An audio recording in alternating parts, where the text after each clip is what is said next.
ಪೇಜಾವರ ಶ್ರೀಗಳ ಅನಾರೋಗ್ಯ ಹಿನ್ನೆಲೆ ಮಣಿಪಾಲ ಕೆಎಂಸಿ ಆಸ್ಪತ್ರೆಗೆ ಬೆಂಗಳೂರು ಶಾಸಕ ರವಿ ಸುಬ್ರಹ್ಮಣ್ಯ ಹಾಗೂ ಸಂಸದ ತೇಜಸ್ವಿ ಸೂರ್ಯ, ಪೇಜಾವರ ಮಠದ ಕಿರಿಯ ಯತಿ ವಿಶ್ವಪ್ರಸನ್ನ ತೀರ್ಥ ಸ್ವಾಮೀಜಿ, ಪುತ್ತಿಗೆ ಯತಿ ಸುಗುಣೇಂದ್ರ ತೀರ್ಥ ಸ್ವಾಮೀಜಿ ಅವರು ಭೇಟಿ ನೀಡಿದ್ದಾರೆ. ಪೇಜಾವರ ಶ್ರೀಗಳ ಅನಾರೋಗ್ಯದ ಹಿನ್ನೆಲೆ ಅವರು ಮಣಿಪಾಲದ ಕೆಎಂಸಿ ಆಸ್ಪತ್ರೆಗೆ ದಾಖಲಾಗಿದ್ದಾರೆ. ಶ್ರೀಗಳ ಆರೋಗ್ಯ ವಿಚಾರಣೆಗೆ ಗಣ್ಯಾತಿಗಣ್ಯರು ಆಸ್ಪತ್ರೆಗೆ ಭೇಟಿ ನೀಡ್ತಾ ಇದ್ದಾರೆ. ಗಣ್ಯರ ಭೇಟಿಯಿಂದ ಚಿಕಿತ್ಸೆಗೆ ಅಡ್ಡಿಯಾಗೋದ್ರಿಂದ ಇಂದಿನಿಂದ ಪೇಜಾವರ ಶ್ರೀಗಳ ಭೇಟಿ ಮಾಡಲು ನಿರ್ಬಂಧ ಹೇರಲಾಗಿದೆ ಎಂದು ಆಸ್ಪತ್ರೆಯ ಅಧೀಕ್ಷಕರು ತಿಳಿಸಿದ್ದಾರೆ.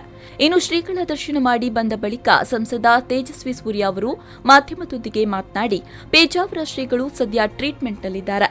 ಅವರು ಮಲಗಿರುವುದನ್ನು ನಾವು ಯಾವತ್ತೂ ನೋಡಿಲ್ಲ. ಅವರದ್ದು ಮಗುವಿನಂತಹ ಮುಗ್ಧತೆ, ಅವರು ಅದಮ್ಯ ಚೈತನ್ಯ. ಸ್ವಾಮೀಜಿ ಮತ್ತಷ್ಟು ಧರ್ಮದ ಕೆಲಸ ಮಾಡುವಂತಾಗಲಿ, ಅವರು ಗುಣಮುಖರಾಗುವ ನಂಬಿಕೆ ಮೂಡಿದೆ ಅಂತ ಹೇಳಿದರು. ಇವತ್ತು ಉಡುಪಿಯ ಮಣಿಪಾಲದ ಕೆಎಂಸಿ ಆಸ್ಪತ್ರೆಯಲ್ಲಿ ಪೇಜಾವರ ಶ್ರೀಗಳ ದರ್ಶನವನ್ನು ಪಡೆದಿದ್ದೀವಿ. ಸ್ವಾಮೀಜಿಗಳು ಈಗ ಟ್ರೀಟ್ಮೆಂಟ್ನಲ್ಲಿದ್ದಾರೆ. ಅವರನ್ನು ಈ ರೀತಿ ನಾವು ಯಾರೂ ಕೂಡ ನೋಡೇ ಇಲ್ಲ, ಅಂದರೆ ಅವರು ಮಲಗಿರೋದನ್ನು. ಯಾಕೆ ಅಂತಂದರೆ ಅವರು ಯಾವಾಗಲೂ ಒಂದು ಮಗು ರೀತಿ ಓಡ್ತಾನೆ ಇರುವಂಥ, ಅಷ್ಟು ಆ ವಯಸ್ಸಿನಲ್ಲೂ ಚೈತನ್ಯದಲ್ಲಿದ್ದಂಥ ಒಂದು ಶಕ್ತಿಯವರು. ಅವರು ಆದಷ್ಟು ಬೇಗ ಗುಣಮುಖರಾಗಲಿ, ಮತ್ತಷ್ಟು ಧರ್ಮದ ಕೆಲಸ, ಸಮಾಜದಲ್ಲಿ ಅವರ ಆಶೀರ್ವಾದ ಮತ್ತು ಅವರ ಮಾರ್ಗದರ್ಶನ ಮತ್ತಷ್ಟು ತೀವ್ರವಾಗಿ ಸಮಾಜದಲ್ಲಿ ನಡೀಲಿ ಎನ್ನುವಂಥ ಅನ್ನುವಂಥ ಪ್ರಾರ್ಥನೆಯನ್ನು ಇವತ್ತು ಕರ್ನಾಟಕದ ಅವರ ಕೋಟ್ಯಾಂತರ ಭಕ್ತರ ಜೊತೆಗೆ ನಾವು ಕೂಡ ಇವತ್ತು ಮಾಡ್ತಾ ಇದ್ದೇವೆ. ಶ್ರೀಗಳು ಆದಷ್ಟು ಬೇಗ ಗುಣಮುಖರಾಗ್ತಾರೆ ಅನ್ನುವಂಥ ನಂಬಿಕೆ ಕೂಡ ಇವತ್ತು ಡಾಕ್ಟರ್ಗಳ ಜೊತೆಗೆ ಮಾತನಾಡಿದಾಗ ಬಂದಿದೆ. ಇನ್ನು ಶಾಸಕ ರವಿ ಸುಬ್ರಹ್ಮಣ್ಯ ಅವರು ಮಾತನಾಡಿ, ಪೇಜಾವರ ಶ್ರೀಗಳು ಯಾವತ್ತೂ ಆಕ್ಟಿವ್ ಆಗಿರುವವರು, ಅವರು ಯಾವತ್ತೂ ಹಾಸಿಗೆ ಹಿಡಿದವರಲ್ಲ. ಸ್ವಾಮೀಜಿ ಆದಷ್ಟು ಬೇಗ ಚೇತರಿಸುವಂತಾಗಲಿ.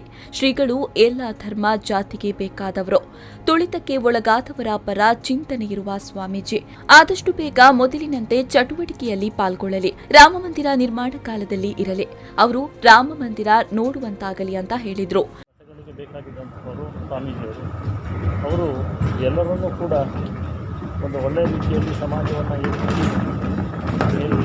ಹಂತಕ್ಕೆ ತಗೊಂಡು ಹೋಗಬೇಕು ಅಂತ ಪ್ರಯತ್ನ ನಡೆಸಿಕೊಂಡು ಬಂದಿದ್ದಂಥವರು, ತುಳಿತಕ್ಕೆ ಒಳಗಾದಂಥವ್ರ ಪರವಾಗಿ ಕೂಡ ಯಾವತ್ತೂ ಚಿಂತನೆಯನ್ನು ಬೆಳೆಸಿದಂಥವರು ಇವತ್ತು ಅನಾರೋಗ್ಯದ ಸ್ಥಿತಿಯಲ್ಲಿದ್ದಾರೆ.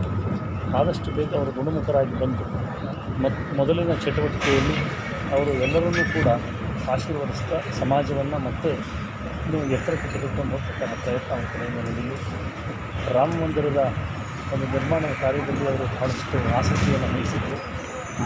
ರಾಮ ಮಂದಿರ ಆಗಬೇಕು ಅಂತಕ್ಕಂಥ ಕನಸನ್ನು ಕಂಡುಕೊಂಡು ವಿಶ್ವ ಹಿಂದೂ ಪರಿಷತ್ತಿನ ಜೊತೆ ಸಂಪೂರ್ಣವಾದಂತಹ ಒಂದು ಸಂಪರ್ಕವನ್ನು ಇಟ್ಕೊಂಡು ಕೆಲಸ ಮಾಡ್ಕೊಂಡು ಸ್ವಾಮೀಜಿಯವರು ಅವರ ಕನಸು ನನಸಾಗುವ ದಿನಾಂಕ ಅದನ್ನು ಅವರು ನೋಡಬೇಕು ಅಂತಕ್ಕಂಥದ್ದು ಎಲ್ಲ ಭಕ್ತರ ಆಶಯ. ಇನ್ನು ಪುತ್ತಿಗೆ ಶ್ರೀ ಅವರು ಮಾತನಾಡಿ, ಪೇಜಾವರ ಶ್ರೀಗಳ ಅನಾರೋಗ್ಯ ಯಥಾಸ್ಥಿತಿ ಇದೆ. ಉಸಿರಾಟ ನಡೀತಾ ಇರೋದನ್ನ ನಾನು ಕಂಡೆ. ಎಂಆರ್ಐ ರಿಪೋರ್ಟಿಗೆ ಎಲ್ಲರೂ ಕಾಯ್ತಾ ಇದ್ದಾರೆ. ಶ್ರೀಗಳ ಪ್ರಜ್ಞಾವಸ್ಥೆಯಲ್ಲಿ ಚೇತರಿಕೆ ಕಾಣಬೇಕಿದೆ. ಭಗವಂತನ ಅನುಗ್ರಹದಲ್ಲಿ ಚೇತರಿಕೆಯಾಗುವ ನಿರೀಕ್ಷೆ ಇದೆ. ದೇಶಾದ್ಯಂತ ಪೇಜಾವರ ಶ್ರೀ ಆರೋಗ್ಯ ವೃದ್ಧಿಗೆ ಪೂಜೆಗಳಾಗ್ತಾ ಇದೆ ಅಂತ ಹೇಳಿದರು. ಒಟ್ಟಿನಲ್ಲಿ ಶ್ರೀಗಳ ಆರೋಗ್ಯದಲ್ಲಿ ಚೇತರಿಕೆ ಕಂಡು ಅವರು ಗುಣಮುಖರಾಗಲಿ ಅನ್ನೋದೇ ನಮ್ಮೆಲ್ಲರ ಆಶಯ. ಪಲ್ಲವಿ ಸಂತೋಷ್, ವಿ4 ನ್ಯೂಸ್ 24/7 ಉಡುಪಿ.